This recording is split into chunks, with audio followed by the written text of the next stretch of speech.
Hi guys, welcome back to my channel. First of all, I want to thank you all for your birthday wishes. I had a blast and I'm still trying to read comments. So many comments on my IG and YouTube. Thank you very much, I appreciate it. Today, since it's one day after my birthday, I want to take my favorite car out for a joyride and I want to share the experience with you guys, what things I like about it and what things I don't like about it. And that happens to be my P1. All right, well, we gotta take off the charger. This is one of the things I don't like about this car. This charger is so heavy and the wire is so short, so it's kind of an eyesore and it's very expensive. McLaren, if you guys change the length of this wire with that wire, it'll be thumbs up, because then I can put this all the way to the wall and all you see is just the wires. Another thing I don't like about this car, it takes about 30 seconds to get it out of the race mode, which is what it's in now.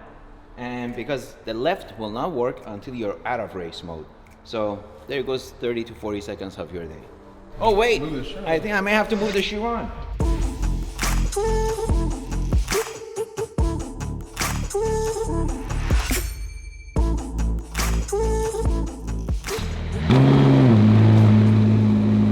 Alright guys, it's time to take out the UFO.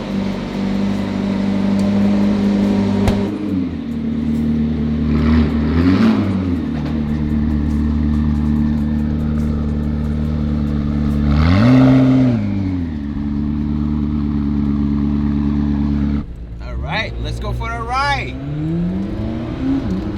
Gotta warm up those tires. Oh, another thing I don't like about this car is kind of bumpy. But hey, it's a race car. It's not a Bugatti. But I have to admit, for every one dislike, I have at least 5 things I like about this car. This is why it's my favorite car out of my fleet. The other thing I don't like about this car, an E mode. Just went to emo. This car only does about 3 miles. Well, at least the way I drive it. I think it's supposed to do 5 miles. But let's... Would you say this is the hardest car to drive out of your fleet? Hardest car? I would say is the car that requires the most attention. But boy, that sounds so smooth in E mode. Not much acceleration though. But I got bad news. It says low on fuel. Alright, you know what? This car's not fun in E mode, sorry. The whole point of going for a joyride in a P1 is so you have...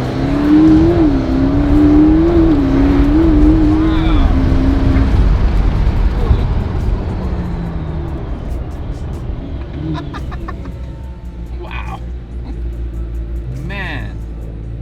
Man, oh man. What do you think, guys? Are tires warm enough?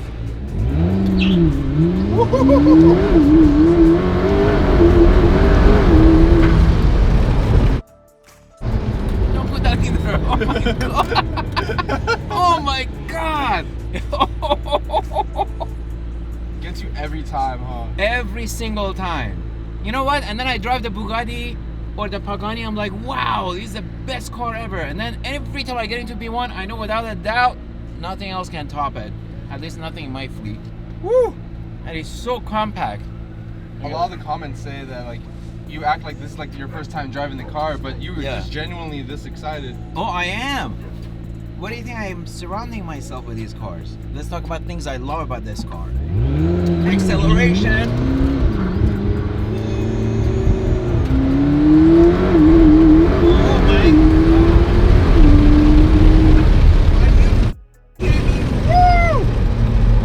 Honestly, the acceleration, this thing's basically like a kite. It flies.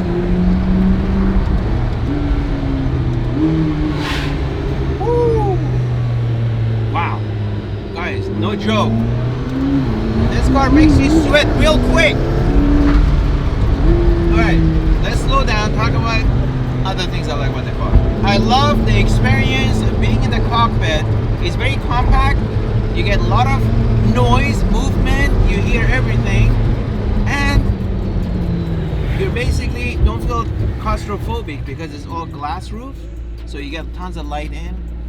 Well, this car always needs gas, because gas mileage on this thing is probably 8 miles a gallon. Much better than the Bugatti, but the way I drive it, the jury's out on that one.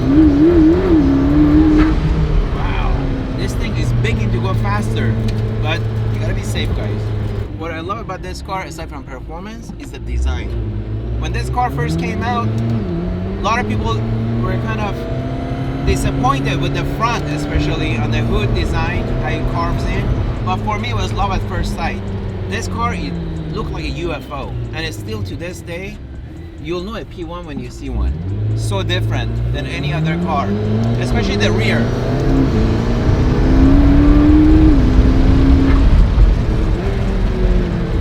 Alright, here's the problem. The car is so low, even when you're not in the race mode, when you want to get in and out just to put gas, the lift takes forever. Lucky for us, this driveway was very P1 friendly, so I didn't have to put the lift. But if I did have to put the lift in, it would take about 10-15 seconds because you gotta do so many things to get to the damn lift switch. All right, let's feed the beast.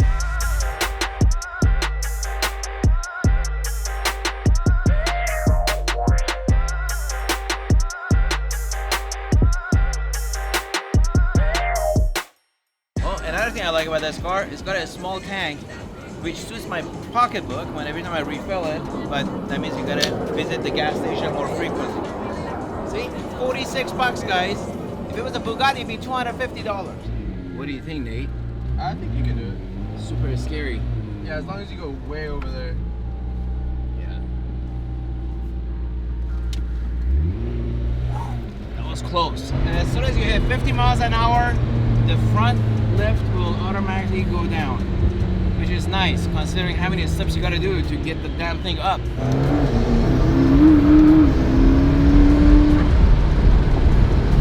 This thing should be called the glider. This thing glides.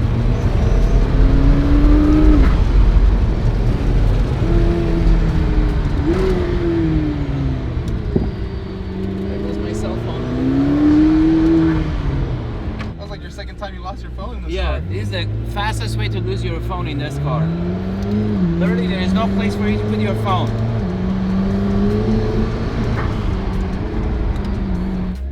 Basically, the worst thing I hate about this car is the lift and how long it takes to get in and out of race mode. It seems like eternity when you're all excited to drive the beast. Other than that, this car is the best car on the planet. They're most likely going to come out with the P1 successor. What would you want to see from McLaren? Like, what would you like them to do? Or keep? I would say V6, similar to AMG 1.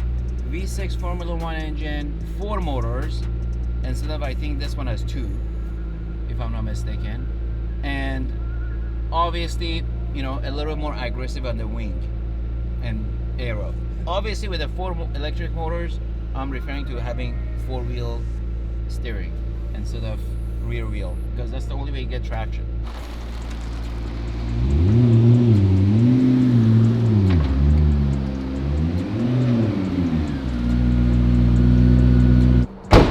Guys, I gotta remind myself next time not to wear a leather jacket when you drive a P1, because this car is so exhilarating that your body already sweats. I don't care what's the outside temperature, but this car is an absolute joyride. I hope you guys get to experience it one day. But thanks for watching my video. Be safe, be well, subscribe, like this video, and see you next week.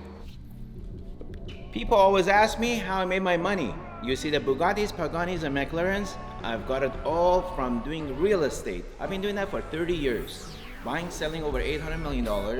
And now I'm here to teach you, because you got to learn it to earn it. So check out the links below and see you there.